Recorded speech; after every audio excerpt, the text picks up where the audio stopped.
Opinions ഡയറക്ടേഴ്സിൻ്റെ അടുത്ത് share ചെയ്യാൻ തോന്നിയിട്ടുണ്ട്. ഇപ്പോൾ സീനിൻ്റെ ഒരു ഇതായാലും ഇപ്പോൾ ഒരു ഡയലോഗ് ആയാലും ഇങ്ങനെ ചെയ്താൽ നല്ലതായിരിക്കും, ഇത്രയും എക്സ്പീരിയൻസ് ഉണ്ടല്ലോ അപ്പൊ അത് വെച്ചിട്ട് ഇങ്ങനെ ചെയ്താൽ നല്ലതായിരിക്കും, അങ്ങനെ ഒപ്പീനിയൻസ് ഷെയർ ചെയ്യുന്ന ഒരാളാണോ?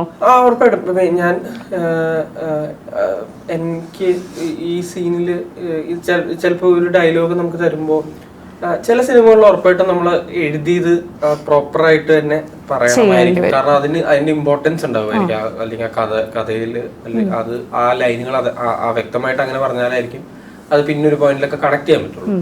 പക്ഷെ അല്ലാത്തപ്പോ മോസ്റ്റ്ലി എനിക്കൊരു ഡയലോഗ് കിട്ടുമ്പോൾ ഞാൻ നോക്കുന്നത് എന്തുമാത്രം എന്താ പറയാ എനിക്ക് ഒരു ഫ്ലോയിൽ കൊണ്ടുവരാൻ പറ്റുമോ, അത് എഴുതിയിരിക്കുന്ന പോലെ തന്നെ പറയാണ്ട് എനിക്ക് എന്തുമാത്രം ഈസി ആയിട്ട് അത് കമ്മ്യൂണിക്കേറ്റ് ചെയ്യാൻ പറ്റുന്ന എങ്ങനെയാ. അപ്പൊ അതുകൊണ്ട് ഡെഫിനറ്റ്ലി ഡയറക്ടറിന്റെ ഒക്കെ അടുത്ത് പോയിട്ട് ഇത് ഇങ്ങനെ ഒന്ന് പറഞ്ഞു നോക്കിക്കോട്ടെ, അല്ലെങ്കിൽ അപ്പൊ എനിക്ക് എന്തെങ്കിലും ഒരു ഒപ്പീനിയൻ ഉണ്ടെങ്കിൽ ഉറപ്പായിട്ട് അത് ഷെയർ ചെയ്യും.